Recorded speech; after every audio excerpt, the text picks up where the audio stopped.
What will cause our shearers shear? What will bang up the brags o' weir, bringing the bells, a good play mere in time of need? Hab Simpson could, what did you spear, but now he's dead.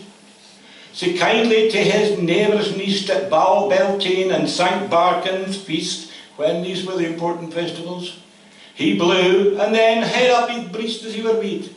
But now we need na him a reese, for Harry's deed. He would blow, and then he would pretend he was out of breath. He was a showman, he was a performer, not just a piper, only a piping.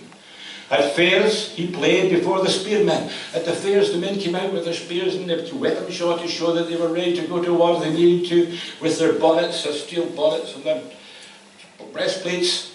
At fairs, he played before the spearmen, and gaily graced in their gear, when steel bonnets, jackets, and swords say clear then, bright swords, like ony beat. Now wha shall play before such weir men and have his deed, the war men?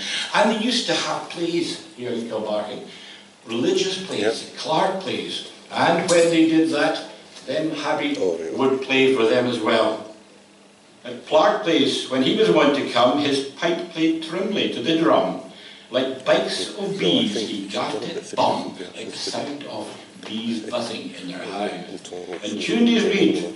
But now our pipes may all sing dums and Harry's deed. And he had the horse racing. You think all the different things that happened here in the village, and this poem tells you all about them all.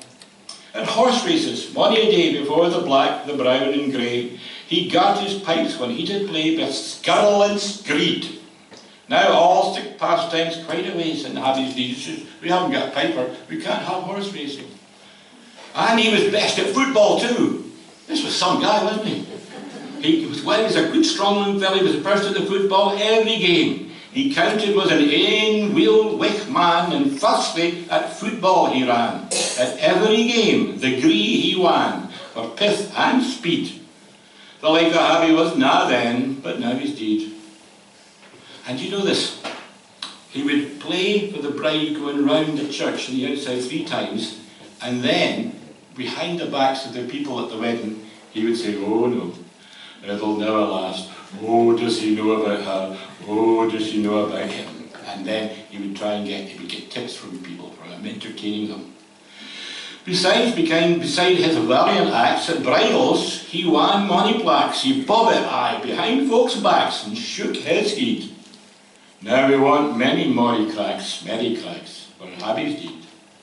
And he would lead the bride around, and he would have this sword, dagger it would be, a duck it would be beside him, called a bittock. And he would lead her around outside the church. He was convoyer of the bride, with bittock hanging at his side. About the kirk he thought a pride the ring to lead up the dance. They danced around the church. But now we man gilly bought ony guide for Harry's deed. And he killed somebody.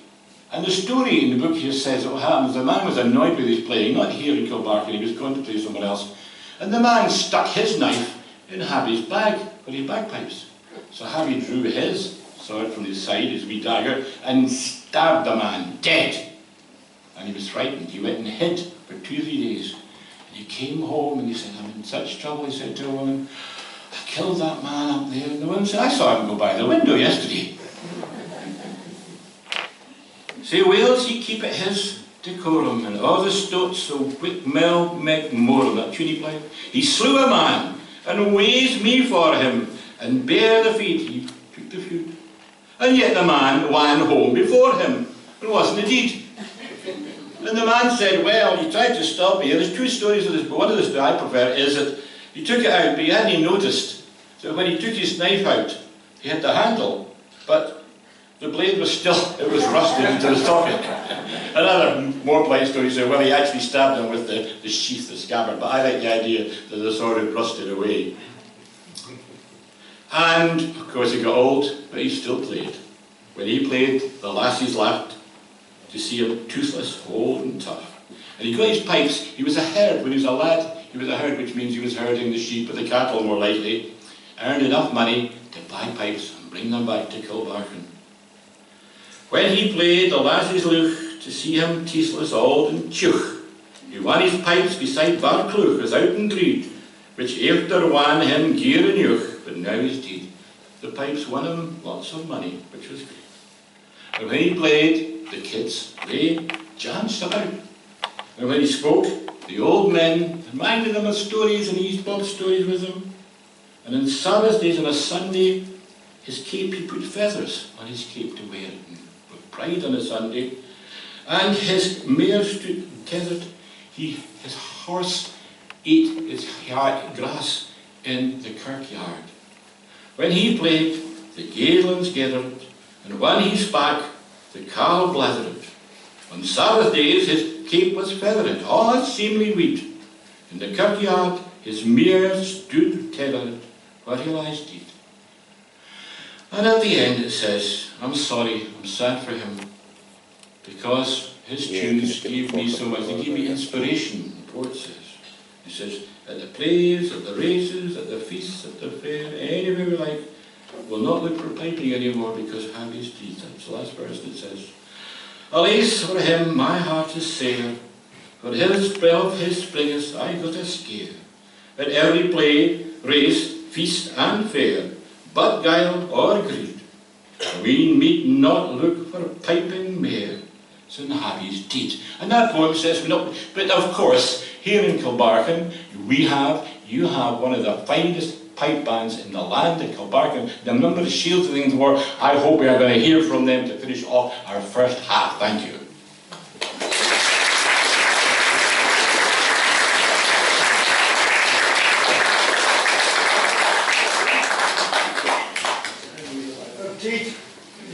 Who stabbed the bags?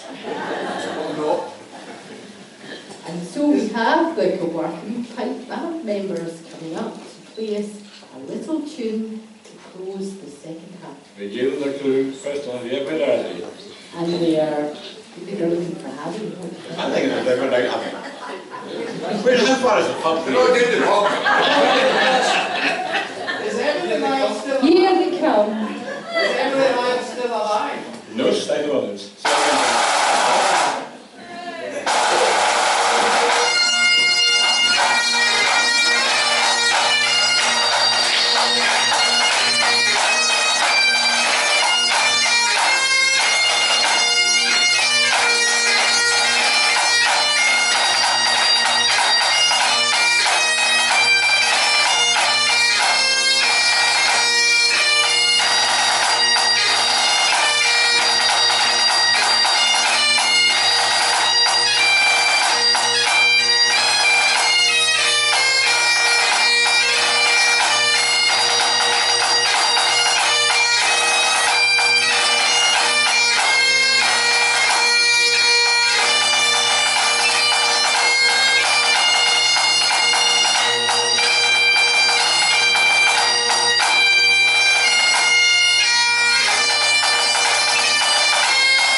you'll notice there's little young stickies on your table and a pen.